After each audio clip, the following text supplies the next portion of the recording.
Hello everyone, this is Diego, and today I'm going to talk about educational laws and policies. The aim of this presentation is to describe and reflect upon two implemented educational laws or policies at my professional practicum school. So let's get started. So first of all, I'm going to start talking about Decree 67, which was originally released in 2018, and this copes with evaluation, qualification, grading, and grade promotion or even grade retention. When talking about Decree 67, we are referring to an amount of characteristics and policies that seeks for a better understanding in terms of evaluation and assessment of students. The main objective of Decree 67 is to look for fast and effective solutions when talking about problems, serious problems that students normally have to confront during a scholar year. For instance, it has happened to me during my professional practicum and also previous ones that some students have been involved in huge problems concerning mainly a familiar context and also with the community. I mean, with teachers, with the director, the principal of the school, and even with other classmates. So personally, I would say it's extremely important to have implemented this in a school, since Decree 67 seeks not only for better solutions in terms of evaluations, grading, and also grade promotion or even grade retention, but it also looks for better ways to evaluate and assess or um, ways of assessing students that may elicit better results in the learning process of them. In terms of implementation of this law at my practicum center, I must say that it's clear that they do have implemented this manual, which concerns mainly this law, in order to talk about, as I said before, grading, grade promotion, and evaluations. As you can see here, this manual is given at the beginning of each school year to every single parent or guardian in order to let them know as soon as possible how their kids or their pupils are going to be assessed during the school year.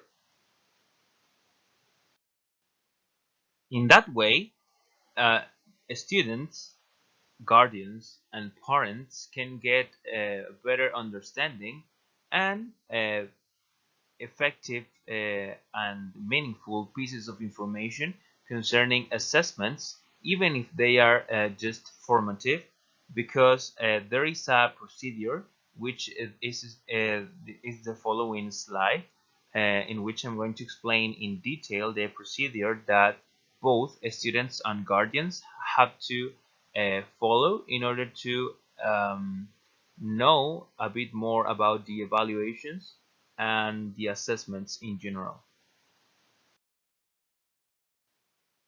The procedure of this concerns a total amount of 5 steps that both students and guardians must follow in order to have a better knowledge about the evaluations.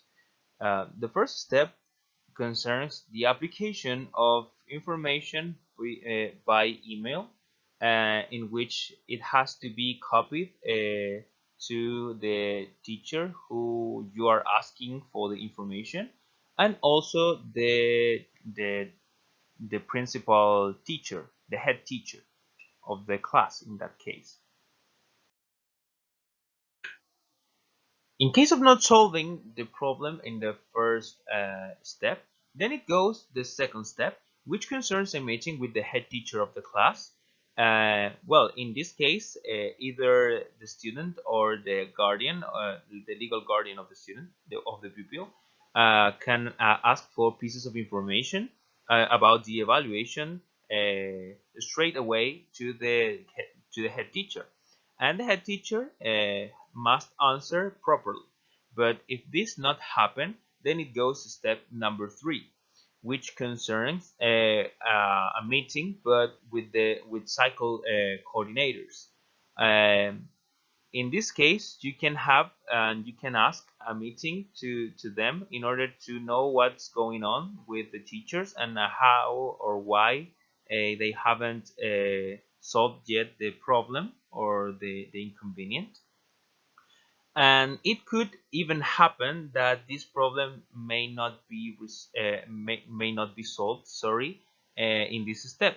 So in that case, it would happen and it would go to the next step, which is number 4, which regards to ask for another meeting, but in this case to the academic director, which is like the boss of the cycle coordinators. Um, in this case, you have to ask this information by email, and you have to wait until you are asked to go to the school.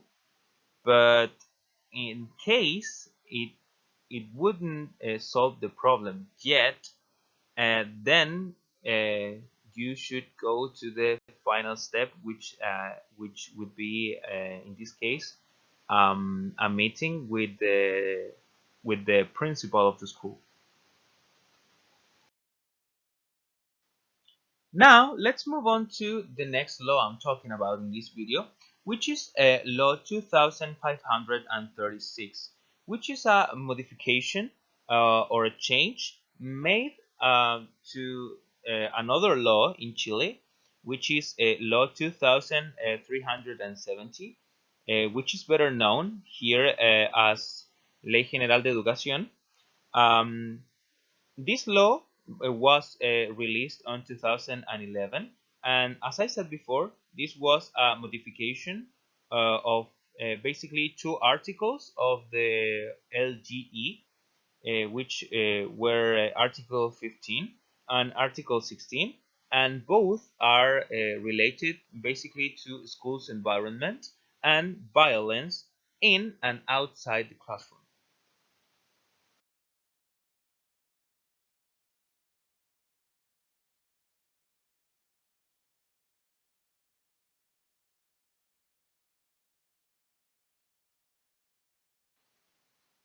The objective of this law intends to control in a proper way the bullying and also cyberbullying that was seen during that time. I mean, in 2011, which is the year in which this law was released.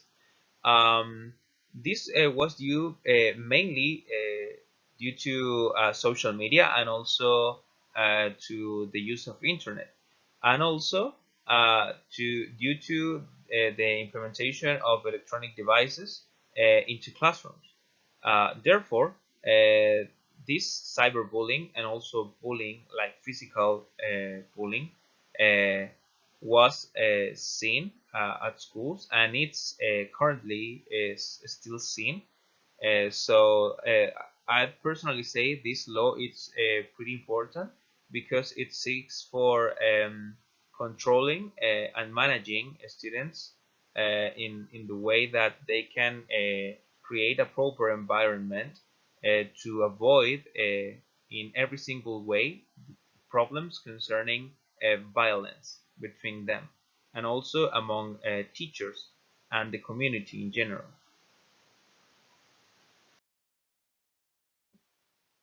Therefore, at my practicum center, it's implemented this law and it's stated in the Manual de Convivencia Escolar, which is a document that it's normally seen at schools because it's necessary and it's mandatory because of this law. and also because of the LGE, the Ley General de Educación.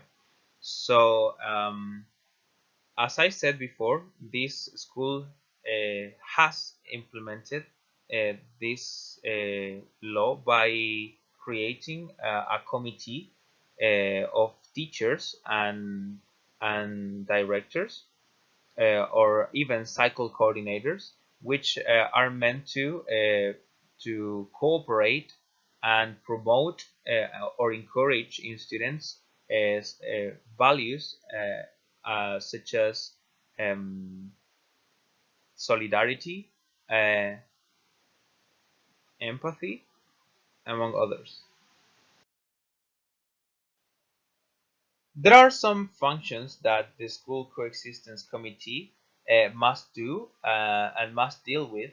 For example, they have to promote strategies and ways oriented mainly to prevent in every single way violence among not only students uh, but also in the educational community. I mean, in general. Besides, they are also in charge of participating in the updating of the coexistence manual of the school according to the criteria selected by the school itself regarding their values. Um, I would personally say that this is extremely important to have it in a school because this law complements in every single way the behavioral objectives that must be carried out during a school year according to the Ministry of Education and also the curricula. So I would say this is important to have it implemented in a school, and this is a good way. I mean, to create like a group of people that are in charge of taking a look of students, not only in classroom, but also when breakings are occurring, because in that way they can promote and encourage them to be better people among them and also to improve in some way the school's environment.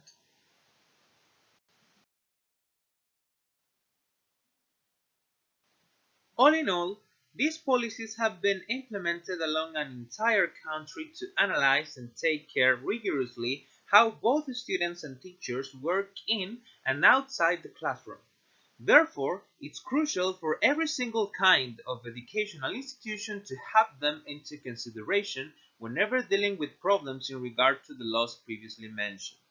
In fact, if there are no policies at all at an educational workplace, then it will suffer plenty of inconveniences in terms of misbehavior, disrespect, bad use of the resources, unreliable assessments, among others. Therefore, these policies are extremely necessary for the common good of the educational community. Thanks for your attention.